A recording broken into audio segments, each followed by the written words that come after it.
여러분 안녕하세요. 지금 이 시간에는 요한계시록 22장 14절 15절 말씀을 나누어 보도록 하겠습니다. 구원받은 자의 복과 영생의 복이죠. 구원받지 못한 자의 최종 운명, 이것에 대해서 말씀을 나누어 보도록 하겠습니다. 22장 14절 자기 두루마기를 빠는 자들은 복이 있으니 이는 그들이 생명나무에 나아가며 문들을 통하여 성에 들어갈 권세를 받으려 함이로다. 역사의 주관자이신 그리스도는 구원받은 자가 장차 새하늘과 새 땅, 새 창조의 세상에서 누릴 영생의 복, 그리고 구원받지 못한 자가 최종적으로 맞이하게 될 불못의 불행한 운명, 그것을 주관하시는 분이십니다. 그러한 맥락에서 이제 22장 13절에서 예수 그리스도가 어떤 분이신가, 재림하실 그리스도께서 알파와 오메가요, 처음과 나중이요, 이렇게 그 정체성에 대해서 말씀을 나누어 준 말씀을 우리에게 해주신 그것이 22장 14절 15절과 매우 관계가 깊다는 것을 우리가 알 수가 있는 것이죠. 그래서 부활하시고 하늘 보좌에 높임 받으신 영광 받으신 그리스도는 이제 역사의 시작과 끝을 주관하시는 분이시죠. 이것을 다른 말로 하면은 이 역사가 시작될 때, 창조가 시작될 때 창조의 중재자로서 창조주로서 역할을 하셨던 그 그리스도께서 역사적 종말에 재림 때 역사를 종결하시는 역할도 한다. 그래서 역사의 주관자이시다. 그리고 역사가 진행되는 동안, 초림과 재림 사이에 그 기간에 긴 기간 동안 역사가 진행되어 오는데 진행되는 역사를 또 섭리하시고 주관하시는 분이시다. 이렇게 우리가 알 수 있습니다. 그래서 이제 사도 요한이 왜 이렇게 22장 13절에서는 그러한 예수 그리스도의 정체성에 대해서 어떤 분이시라는 거에 대해서 이렇게 언급을 해주고 14절과 15절에서는 구원받은 자가 궁극적으로 어떻게 되는가, 구원받지 못한 자가 궁극적으로 어떻게 되는가, 그것에 대해서 이렇게 자세하게 이야기를 해주는 것, 그것은 이제 요한계시록의 1차적으로는 그 수신자들이 환난에 처해 있기 때문에 그들이 믿음을 통하여서 결국 그러한 예수 그리스도께서 재림하실 것이니 그러한 예수 그리스도를 굳게 붙잡고 이 믿음의 싸움에서 승리하라는, 환난과 박해 가운데서 승리하라는 그 격려를 담고 있는 것입니다. 22장 14절 이 구절에는 요한계시록의 7번의 복의 선언이 나타났는데 그 중에서 7번째 마지막 복의 선언이 되는 것입니다. 그래서 이 요한계시록에 나타난 여기에 보면 자기 두루마기를 빠는 자들은 복이 있으니 이것이 마지막 복의 선언이라는 거예요. 요한계시록에 7번의 복의 선언이 나타난다는 것은 7이라는 완전수가 완전한 복을 상징한다 그랬죠. 그리고 그 복의 선언은 어떤 특징을 갖고 있느냐, 그 선언된 복을 받기 위해서 인내하는 믿음이 필요하다는 것을 꼭 강조하는데 여기에도 22장 14절의 7번째 복도 마찬가지다. 인내하는 믿음으로 자기 두루마리를 빠는 자가 영생의 복을 얻는다는 그러한 메시지가 담겨 있는 것입니다. 자기 두루마기를 빠는 자들은 두루마기 약간 운동되죠. 여기는 두루마기. 그 앞에 어린 양 그리스도가 인을 떼신 것은 두루마리. 자기 두루마기를 빠는 자들은 복이 있으니 이 구절은 그리스도의 임박한 재림 때 그리스도께 최후의 상을 얻기 위하여서 환난과 고난 속에서 인내하라는 그런 권면의 말씀이 됩니다. 여기서 빠는, 자기 두루마리를 빠는, 이거는 이제 플리논테스 헬라어인데 이것은 현재 분사예요. 이것의 원형 동사의 의미는 세탁하다, 씻다, 이런 플리노, 이런 동사입니다. 그런데 여기서 이것을 현재 분사로서 표현을 해준 것은요, 지속적이고 계속적인 행위를 나타내 주는 겁니다. 그래서 두루마기를 빠는 행동은 이제 상징적인 의미를 나타내는 건데 그것은 그리스도의 피로 죄 용서와 정결함을 받은 자, 다시 말하면 구원받은 자죠. 구원받은 자로서 구원받은 자의 합당한 삶의 방식을 지속해 나가야 된다. 이런 의미를 가지고 있습니다. 그래서 죄 용서를 받고 구원받은 자가 살아갈 구원의 삶의 방식이다. 한마디로 이렇게 말할 수 있습니다. 그런 점에서 이 계시록 22장 14절은 이제 7장 9절과 관계가 있는데요. 7장 9절을 한번 제가 읽어보겠습니다.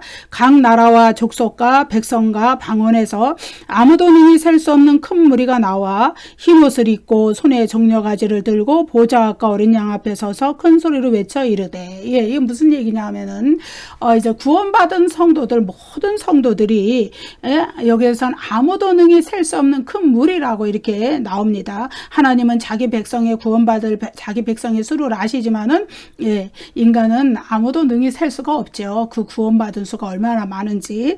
그 큰 무리가, 구원받은 모든 하나님의 백성을 상징하는 그 무리가 이제 흰 옷을 입고 어린 양과 하나님과 어린 양의 보좌 앞에 서서 종려가지를 들고 그들을 구원해 주신 것을 구원의 노래로 찬양을 드린다. 이 내용이 7장 9절과 10절에 나오는 내용이에요. 근데 그들의 입은 흰옷, 이 흰옷이 어떤 옷이냐? 예, 그것은 어린 양의 피에 그들의 죄를 씻음 받음으로써, 예, 죄 용서를 받고 구원받은 것을 나타내는 그런 의미의 흰 옷이 되는 것이죠. 그것을 나타내는 구절이 7장 14절이죠. 이는 큰 환난에서 나오는 자들인데 어린 양의 피에 그 옷을 씻어 희게 하였느니라. 예. 우리가 먹보다도 더 검은 죄를 가지고 있지만은 그리스도의 보혈로 우리의 죄를 다 씻었을 때 우리가 흰 옷을 입는다는 것이죠. 그런데 이제 계시록 22장 14절은 그 흰 옷을 입은 그 상태를 유지해 간다. 이런 의미가 있어요. 예, 지속적으로 그런 구원받은 자의 삶을 유지해 나간다는 의미를 가지고 있는 것이죠. 계시록 7장 14절에서 씻어, 이건 이제 에플리난, 예, 이건데, 이 동사는, 예, 풀리노라는 그 씻다, 세탁하다 이 동사의 부정과거 시제입니다. 여러분 헬라어에서 부정과거 시제라는 거는 과거의 어느 특정한 시점에 일어난 단정적이고 확정적인 일을 나타내는 겁니다. 반면에 현재 분사는 계속되는 진행형의 일이죠. 그래서 그들이 과거의 어느 시점인가 예수 그리스도의 보혈의 피로 그들의 죄를 씻음받고 믿음으로 구원을 받았어요. 예. 그래서 여기서 부정과거 시제가 사용이 된 것이죠. 그래서 하나님 앞에서 그가 의롭다 칭함을 얻은 것은 자신의 어떤 의로움에 있지 않고 예수 그리스도의 그 보혈의 피로 자신의 죄를 씻어주시고 덮어주시는 그것을 믿는 믿음 때문에 의로운 자의 지위를 하나님 앞에 얻게 된 것이에요. 그래서 하나님의 그리스도의 피로 죄 용서와 정결함을 얻은 자들, 예, 그렇습니다. 그래서 그거는 과거의 어느 시점에 예수 그리스도를 믿고 믿음으로 고백하는 그 순간에, 중생한 순간에 단번에 이루어졌다 이거예요. 반면에 그래서 부정과거 시제를 썼어요. 단번에 딱 과거에 이루어졌기 때문에 이미 우리는 구원받았다. 이미 우리는 죄 용서를 받았다.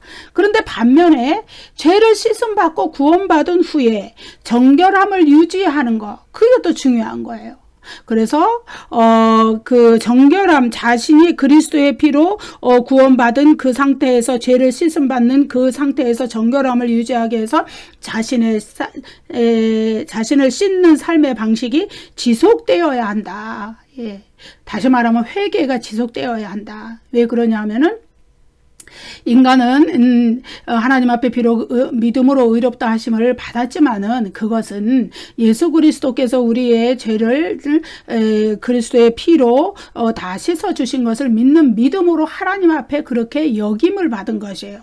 믿음으로 의롭다 여김을 받은 것, 간주하심을 받은 거예요. 예.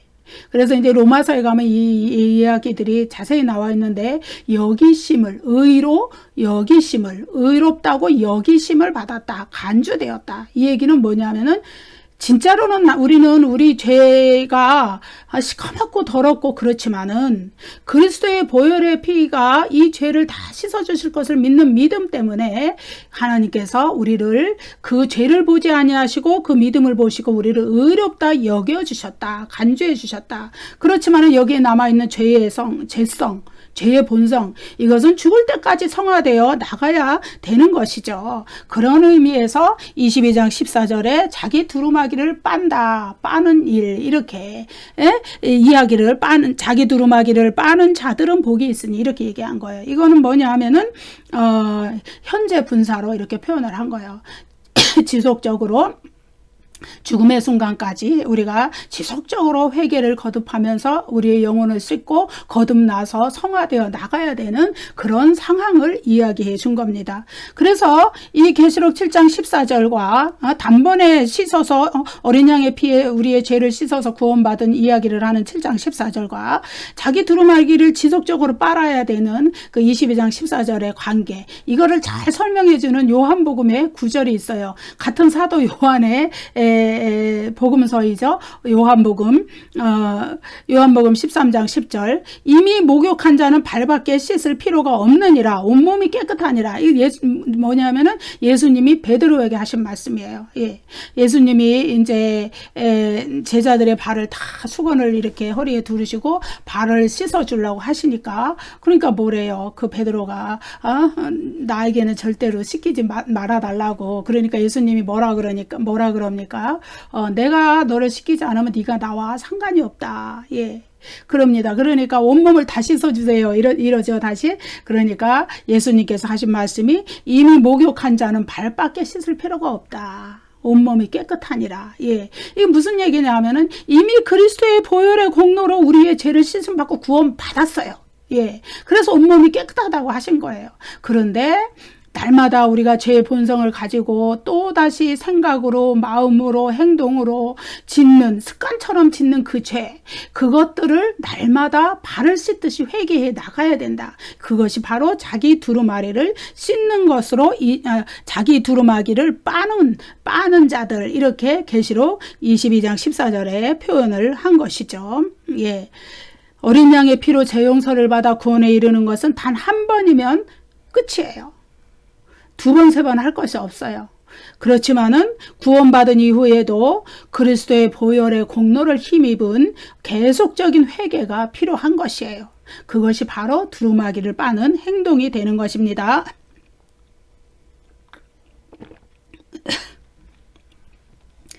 그래서 삶이 지속되는 동안 두루마기를 빠는 지속적인 행동이 필요한 것이고, 그것의 결과로서 이제 어린 양의 아내로, 빛나고 깨끗한 세마포 옷을 입은 어린 양의 아내로 우리는 준비되어 가는 것이다.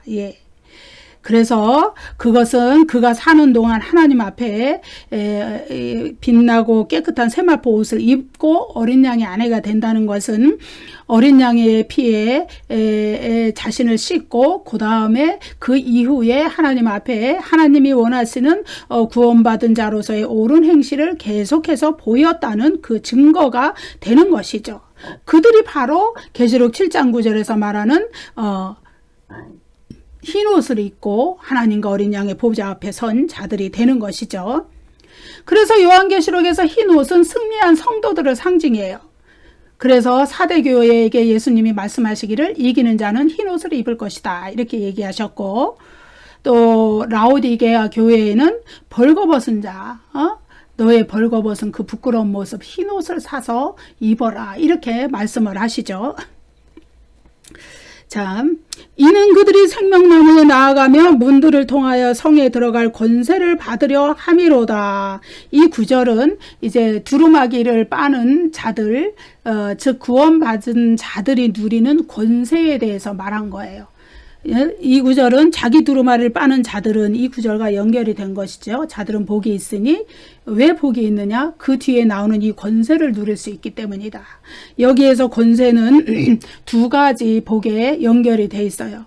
접속사 카이로, 이는 그들이 생명나무에 나아가며, 여기에서 그리고 문들을 통하여 성에 들어갈 권세를, 그러니까 이는 그들이 생명나무에 나아갈 권세를 가지고 있고, 그리고 문들을 통하여 성에 들어갈 권세를 가지고 있다. 이런 의미가 되는 것입니다.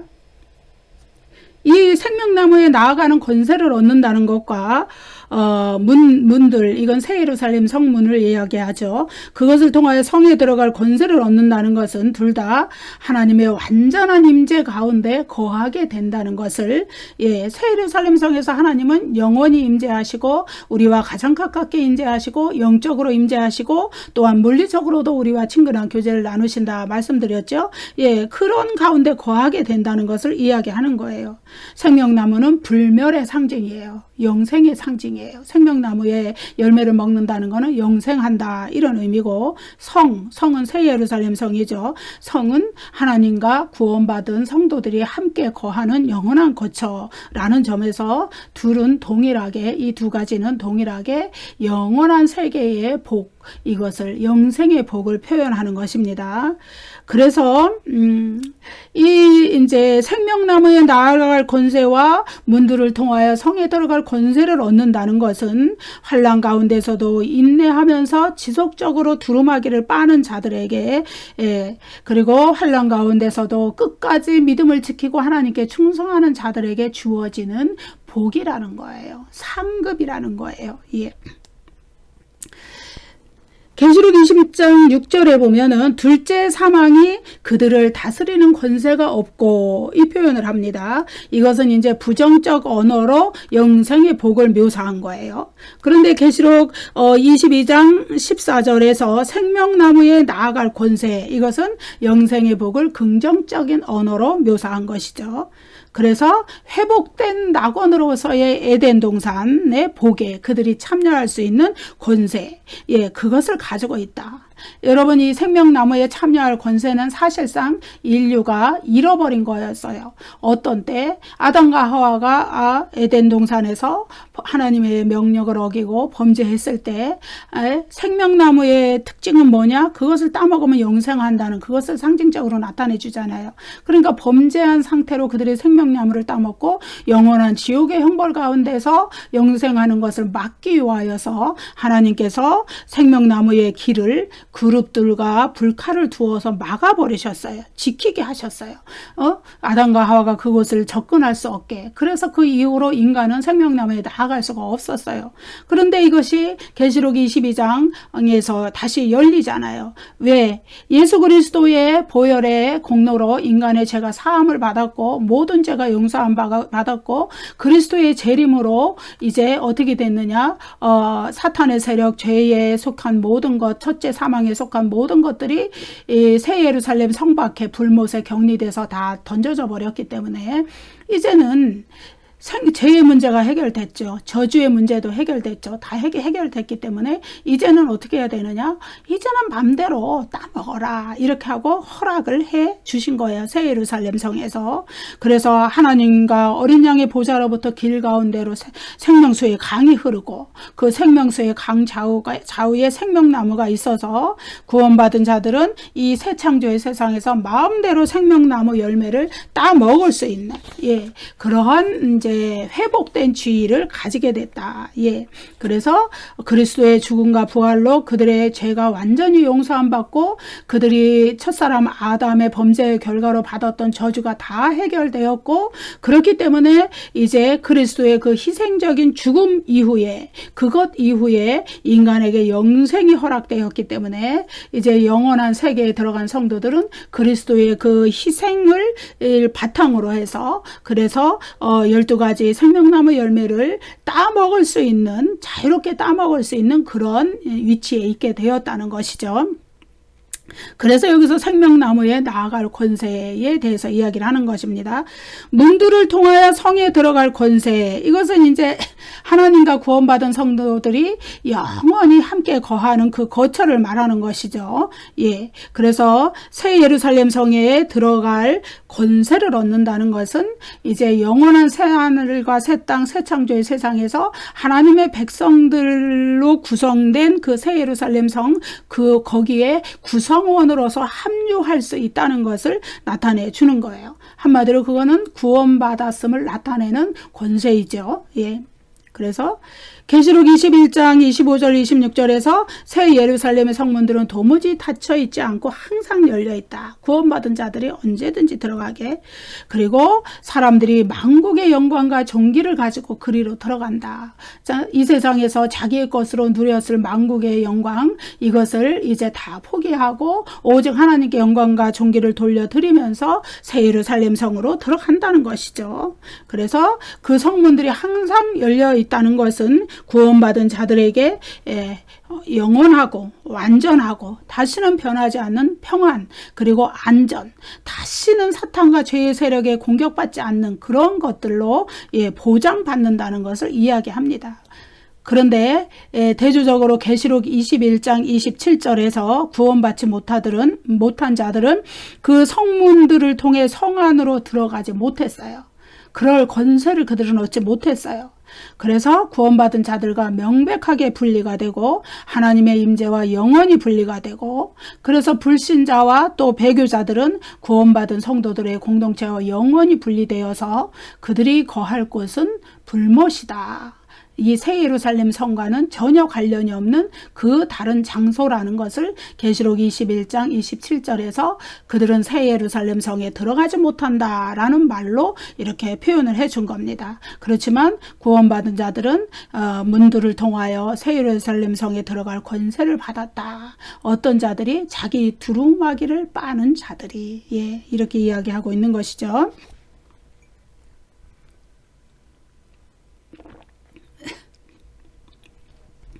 22장 15절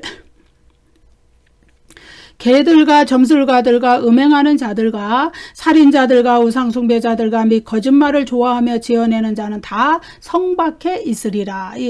22장 14절 15절 이제 두 구절을 우리가 지금 이 시간에 보고 있는데, 이것은 이제 대조가 일어나죠. 충성스러운 자들이 받을 영원한 생명의 복, 그리고 반면에 대조적으로 악한 자들의 불행한 운명, 다 성 밖에 있는 자들. 그것이 어떤 의미인가에 대해서 15절에서 이야기하고 있습니다. 다 성 밖에 있으리라. 이 구절은 이제 악인들의 영원한 거처가 새 예루살렘 성 밖에 그 새 예루살렘 성과 가까운 근처에 있다, 이런 의미가 결탄코 아니에요. 그것은 이제 영원한 저주의 장소인 불못으로 던져진다는 그런 의미입니다. 새 예루살렘 성과 완전히 영원히 격리된다는 그런 의미가 되는 것이죠. 여기서 이제 22장 14절에서는 성에 들어갈 권세, 22장 15절에서는 성 밖에 있으리라. 이렇게 해서 완전히 대조가 되죠. 구원받은 자들은 성에 들어갈 권세를 받은 자들이고, 구원받지 못한 자들은 성 밖에 있으리라. 이렇게 여러분 이제 히브리서 13장 11절 12절 이 구절을 우리가 잠시 읽어보겠습니다. 이는 죄를 위한 짐승의 피는 대제사장에 가지고 성소에 들어가고 그 육체는 영문 밖에서 불사름이니라. 그러므로 예수도 자기 피로서 백성을 거룩하게 하려고 성문 밖에서 고난을 받으셨느니라. 밖에서 두 번이 나오죠. 하나는 영문 밖에서, 성문 밖에서. 뭐냐 하면은 구약의 인간의 죄를 속죄하게 하여서 짐승들이 영문 밖에 그들의 육체가 버려진 것처럼 그리스도께서 예루살렘 성 밖에서 십자가를 지시고 우리를 위하여 죄와 저주를 다 감당하시고 대신 지시고 돌아가셨잖아요. 그렇기 때문에 우리는 성 밖에 있는 자들이 아니라 그 예수 그리스도의 피의 공로로 인해서 성 안에 들어갈 권세를 얻은 자들이다. 이렇게 우리가 알 수 있습니다.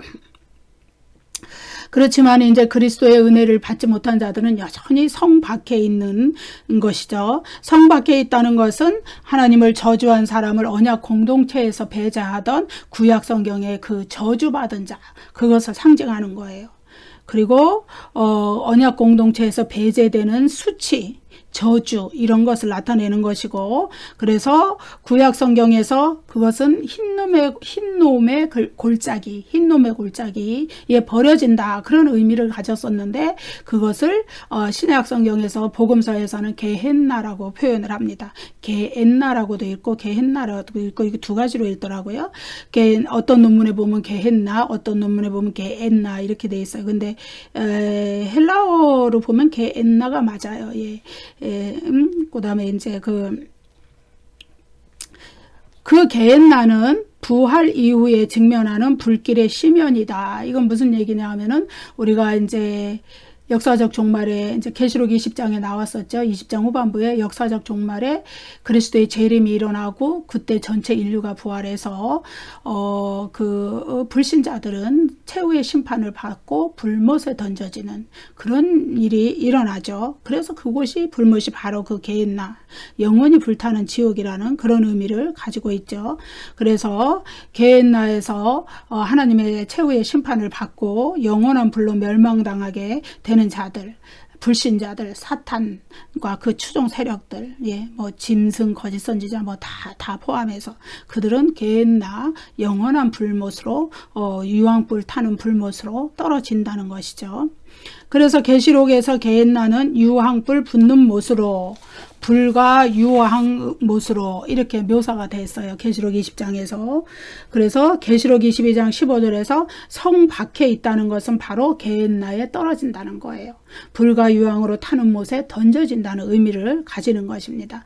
성 밖에 있다는 것이 새 예루살렘 성이 만약에 여기에 있다면 그 바로 성문 밖에 있다는 의미가 절대 아니고 이 영원한 지옥 불못으로 떨어진다는 그런 의미예요. 그래서 새 예루살렘 성에 소속이 되질 못한다. 그런 의미가 되겠죠. 그들의 소속은 불못이에요. 계시록 22장 15절에서 성 밖에 있는 자들은 어떤 자들이냐? 여기에 나오죠. 개들과 점술가들과 음행하는 자들과 살인자들과 우상숭배자들과 및 거짓말을 좋아하며 지어내는 자이다. 이들은 이제 14절에 나오는 자기 두루마기를 빠는 자와 완전히 대척점에 서 있는 자죠. 자들입니다. 그래서 역사의 주관자이신 그리스도께서 악인들이 최종적으로 얻을 불의한 자들이 최종적으로 얻을 악인들이 최종적으로 얻을 화에 대해서 15절에서 언급한 거예요. 14절에서는 반면에 의인들이 최종적으로 얻을 영생의 복에 대해서 언급을 한 것이죠. 그래서 이제 속히 재림하실 그리스도께서 의로운 자와 거룩한 자를 구원하시고 불의를 행하는 자와 더러운 자를 심판하실 것이라는 명백한 진리. 그래서 그리스도께서 재림하실 때 더 이상 이 상황을 변경할 수가 없고 재림하시기 전에 회개해야지, 회개의 기회는 재림과 동시에 멈춰진다는 거. 그렇기 때문에 재림하시기 전에 회개하고 돌아서야 된다는 거를 이제 이 구절들은 다 나타내주고 있습니다. 이 22장 5절에는 6가지 목록이 나왔죠. 제 목록이 새 예루살렘 성에 들어가지 못할 목록. 그런데 이것은 21장 8절, 21장 27절에 나타난 죄의 목록을 이제 요약적으로 나타내 준 거예요. 그리고 그것을 보완해 주는 표현입니다.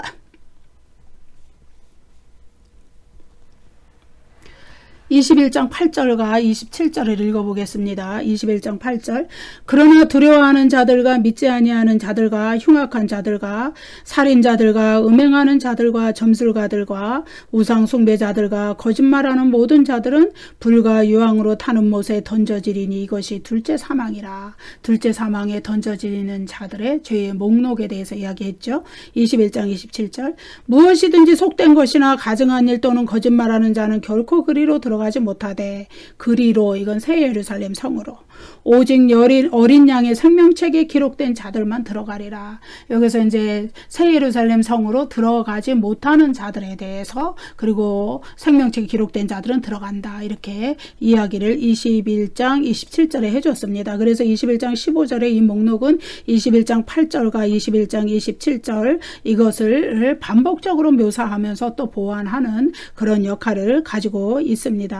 그래서 이 세 가지 성경 구절 21장 8절, 21장 27절, 22장 15절에 나타난 이 목록들은 이제 불과 유황못에 던져지는 자들의 목록인 거죠.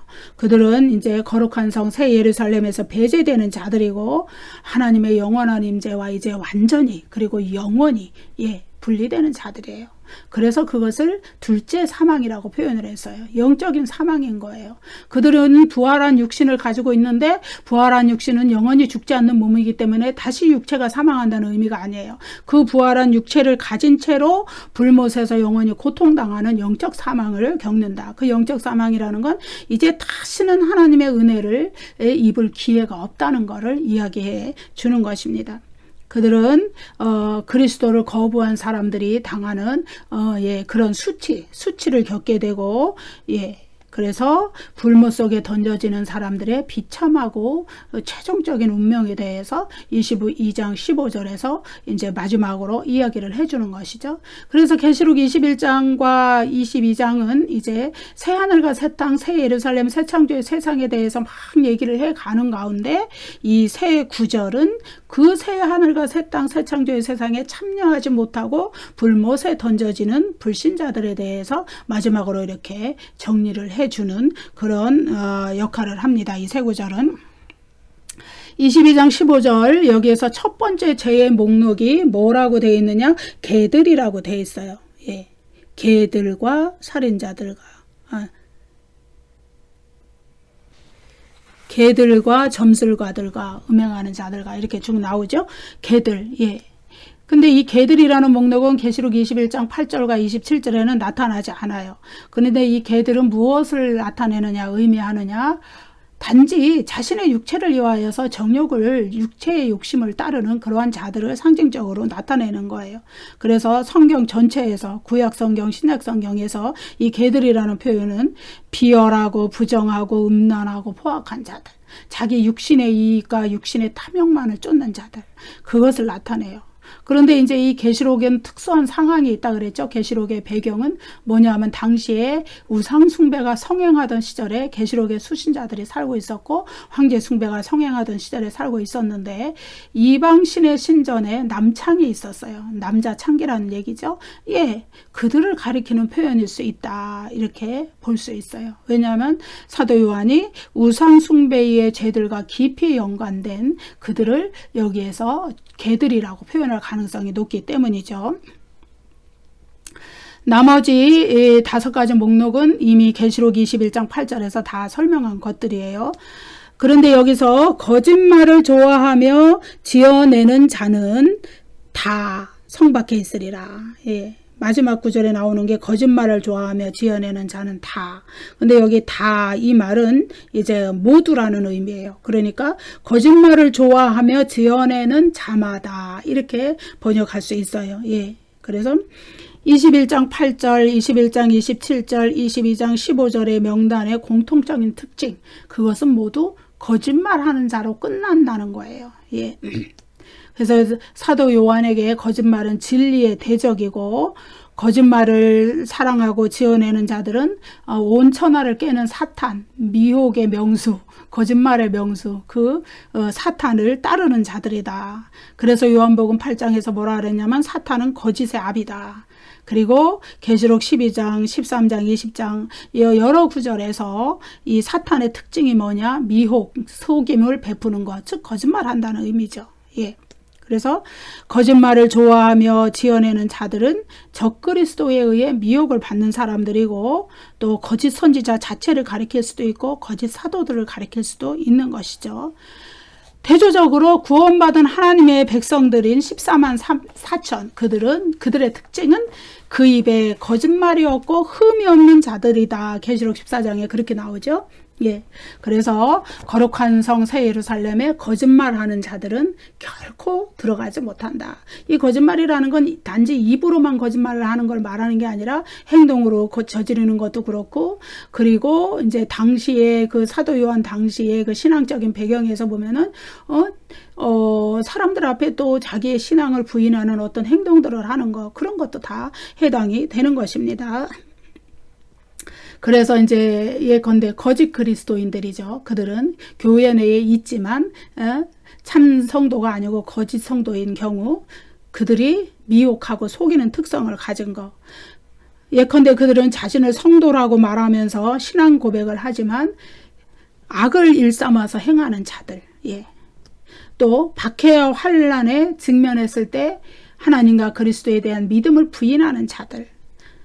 또 그들은 한 발은 교회에 한 발은 세상에 놓은 자들. 예를 들어서 교회의 구성원으로서 하나님께 예배를 드리기도 하지만은 그러나 바깥에 교회를 떠나서 바깥 세상에 나갔을 때 당시에 그 하나님을 믿는 신앙을 가지면은 어떤 길드라는 동업조합에 참여할 수 없어서 경제 생활이 불가능하다고 그랬잖아요. 그렇지만 자신들의 경제적 이득과 안정을 위하여서 거기에도 참여하고 우상 짐승의 그 숭배하는 황제 숭배에도 참여하고 이런 자들, 그들이 다 거짓말쟁이가 되는 것이죠. 그런 자들은 새 예루살렘 성에 들어가지 못한다. 그래서 그들의 이중적인 행동 때문에 그들은 배교자라고 불리는 거예요. 배교자.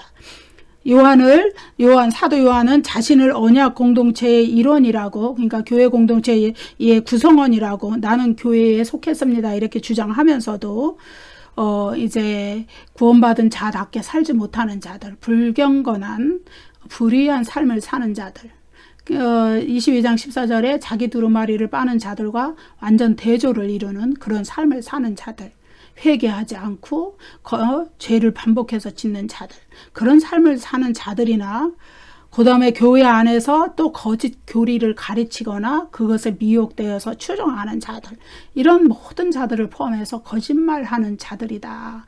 여러분 요한 1, 2, 3서에 보면은 거짓 그 교사들에 대해서 얘기를 많이 하잖아요. 사도 요한은 거기에 그만큼 각성을 하고 깨어 있었던 분 같아요. 어쨌든 거짓말하는 모든 자들은 새 예루살렘 성에 들어가지 못한다. 예. 그래서 하나님은 참 하나님, 진리의 하나님, 그리스도 자체가 진리이시기 때문에 그것에 반대되는 입장에 서 있는 이 거짓, 이것에 대해서 매우 우리는 영적으로 깨어 있어야 되고 각성해야 되고, 우리가 기도로서 그것을 분별해서 우리의 삶과 행동과 말 속에서 그러한 것들이 나타난다면은 다 버리는, 그래서 우리가 주님 안에서 하나님께 합당한 자로, 그리스도께 구원받은 자로서 합당한 자로 날마다 거듭나고 날마다 새로워지고 날마다 성화되는 생활을 해 나가야 될 줄로 믿습니다. 그것이 바로 우리에게 입혀진 그리스도의 보혈의 공로로 우리에게 입혀주신 그 두루마기를 날마다 빨면서 사는 생활이 되는 것입니다. 여러분 감사합니다. 다음 시간에 또 뵙겠습니다. 구독과 좋아요를 눌러주세요.